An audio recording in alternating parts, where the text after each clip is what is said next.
नमस्कार सांग मैंने शुभ सकाल पुणी थे आपण मानक गोटे नुआ फ्रेश वीडियो स्वागत करुच्ची। आज वीडियो टी छोट अच्छी किंतु पूरा बहुत सारा इंटरेस्टिंग अच्छी। कौन इंटरेस्टिंग आपण मैंने देखिए आउ कि शिखिए ना कौन कहते। आज टपिक हूँ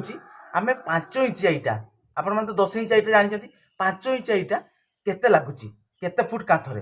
तो 60 फुट बै 6 फुट माने 60 फुट लंब आ 6 फुट है हाइट 60 फुट बै 6 फुट रे केते ईटा लगुच 5 इंच कांथ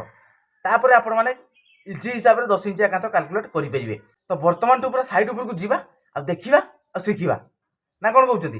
पूरा इजी उपाय आपको आज कैलकुलेट कर देखी 10 फुट बै 10 फुट आपको कैलकुलेट कर देखईदेली आपण मैंने 60 फुट कौन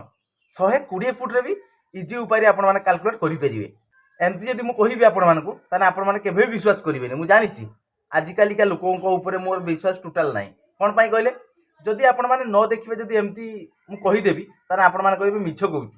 ना कौन कहते ताहले डायरेक्ट जीवा देखा और शिखा आ जानिबा मध्य चलतु। बर्तमान फाइनाली देखिपारे आम 60 फुट बै 6 फुट हाइट रे बाउंड्री वाल जो तैयारी होता बर्तमान काम पूरा कंप्लीट हो जाए। एपट साइड सेपट साइड बाकी अच्छी एपट साइड पूरा कंप्लीट। बर्तमान आम इटा कैलकुलेट करवा तो केते इटा लगी 60 फुट बै 6 फुट हाइट कांथरे हाइट रे केते इटा लगी लंबार केते इटा लगी सबकिछि आपण मानक पूरा प्रैक्टिकल करके देखैबी। आपण माने इजी उपाय रे जानि परिबे और शिखि परिबे मध्य जोटी आपण माने काम करूचंती एई भले हिसाब रे आपण माने कैलकुलेट करि परिबे। वर्तमान चलंतु देखिबा आमे हाइट रे केते इटा लगी केते पार्ट इटा लगी देले आपण मानक पूरा इजी हेजिबो। देखंतु एटा हमर हाइट अछि 6 फुट बुझि पाले एपटे हमर हाइट अछि 60 फुट किंतु मु आपण मानक वर्तमान मापिकी देखैबी। देखंतु 6 फुट रे हमर केते पार्ट इटा लगी आउ एपटे केते पार्ट इटा लगी देखंतु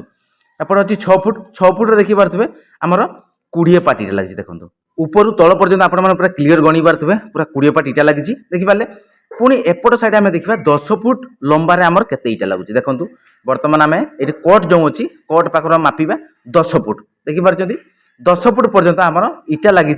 12 हाफ माने 12टा गोटिका इटा आ गोटे हाफ एई भले हिसाब रे हमर 5 इंच कांथ अछि देखि पाले 10 फुट रे केतेटा इटा लगी हाइट रे भी देखले आपण माने केतेटा इटा लगी।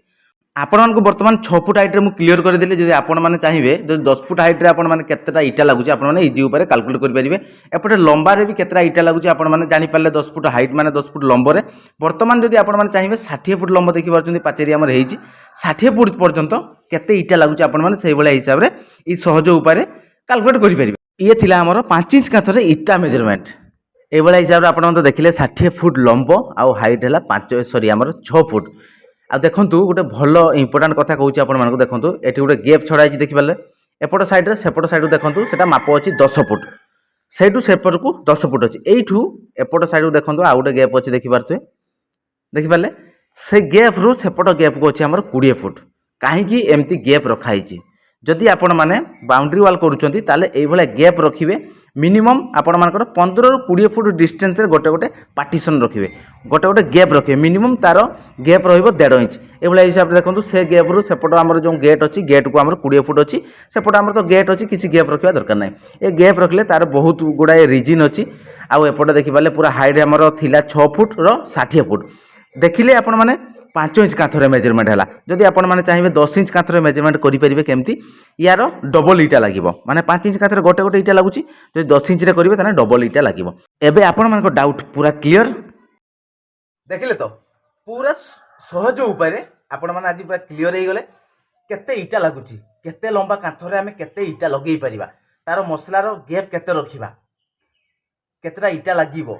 सब किछि आपण माने पूरा क्लियर हे गले आज रो वीडियो रे जोठी आपण माने एई भले हिसाब रे काम करूचंती कि आपण मानकर घर हो कि बाउंड्री वाल हो जदि आपण मानकू जने एस्टिमेट मागुची जे भाई हमर एति की फुट बाउंड्री तयारी करबा कि एति की स्क्वायर फुट घर तयारी करबा हमें केते इटा आनिबा आपण माने पूरा फटाफट इजी हो पारे कहि परिबे ना कोन आराम से जदि आपण माने थोरे शिखि गले थोरे जानि गले जो कोनसी काम आपण माने ता पर स्टेज रे पूरा फटाफट कहि देबे आपण माने काम भी फटाफट करि परिबे ना कोन कहउचंती ताहले आपण माने आज वीडियो रे पूरा क्लियर हे गले। जदि आज वीडियो आपण मानकू भल लागिथिबो ताहले छोट छोट कमेंट देबे आम चैनल को सब्सक्राइब करिवे और लाइक करिवे बहुत मात्रा रे शेयर करिवे। चलंतु ताहले आज वीडियो को आम एठी एंड करबा पुनी देखा आपण मानक सहित आ गुटे नुवा फ्रेश वीडियो रे सेतकी पर्यंत विदाय दियंतु रहउछु नमस्कार जय जगन्नाथ जय हिंद।